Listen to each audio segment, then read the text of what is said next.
ইনশাআল্লাহ আমরা সবাই যদি ধানের শীষের পক্ষে ভোট দিতে পারি তাহলে ইনশাআল্লাহ আগামী দিনে রাষ্ট্রনায়ক জনাব তারেক রহমান ইনশাআল্লাহ হবে।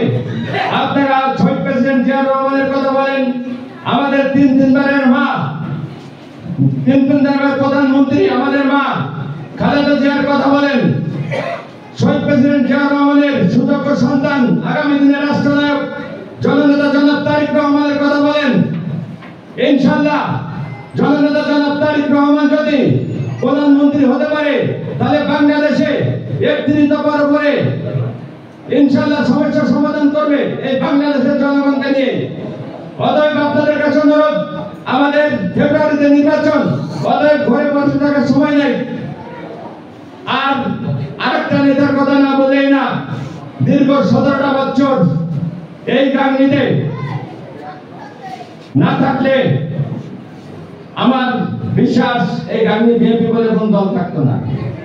প্রত্যেকটা আন্দোলন সংগ্রামে প্রত্যেকটা জায়গায় হাজার হাজার নেতা কর্মীকে জেল জুলুম থেকে বাঁচিয়েছে, সংসারের খোঁজ নিয়েছে, ফ্যামিলির খোঁজ নিয়েছে। কত কোটি মানুষের সংসার সন্তান লেখাপড়া করতে পারেনি, সেখানে অর্থ দিয়ে হেল্প করেছে। সেটা হচ্ছে কে? তারেক রহমানের আস্থাভাজন মেহেরপুর জেলার জননেতা জনাব জাভেদ মাসুদ মিল্টন ভাই, যার হাতে মেহেরপুর জেলার দায়িত্ব দিয়েছে। আমাদের গাঙ্গির সন্তান, আমি ব্যক্তিগতভাবে বলতে পারি আমরা তার কাছে ঋণী। কি কারণে ঋণী? আমরা আসলে এই জননেতা জনাব জাভেদ মাসুদ মিল্টন ভাই যদি গাঙ্গিতে না থাকতো তাহলে বিএনপি বলে কোনো দল থাকতো না। এখন কিছু নেতারা বলে যে মনোনয়ন না, মনোনয়ন চান না। আমি বিশ্বাস করি জননেতা জনাব তারেক রহমান মনোনয়ন লিখে দিয়েছে জাভেদ মাসুদ মিল্টন ভাইকে, শুধু সময়ের অপেক্ষায়। ইনশাআল্লাহ এই গাঙ্গির এমপি হবে জাভেদ মাসুদ মিল্টন ভাই। তার জন্য ভোট দিতে হবে, তার কথা বলতে হবে। ১৭টা বছর সে দলের জন্য কি করেনি, অনেক কিছু করেছে।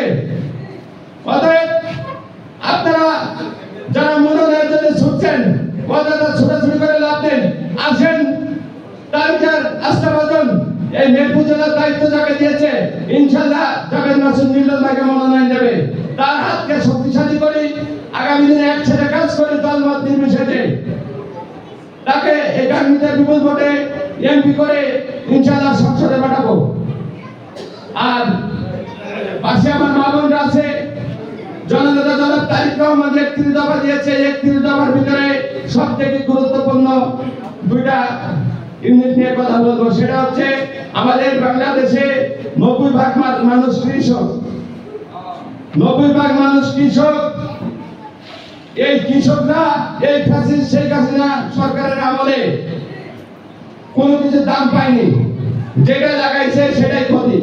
অতএব আপনারা টেনশন করবেন না, ভোট যাবেন ধানের শীষে। আপনারা যে যে ইউনিয়নে আছেন সেই ইউনিয়ন থেকেই অবশ্যই আপনারা চাষাবাদ যাই করেন সেখানে দিবেন, ন্যায্য মূল্য দাম পাবেন।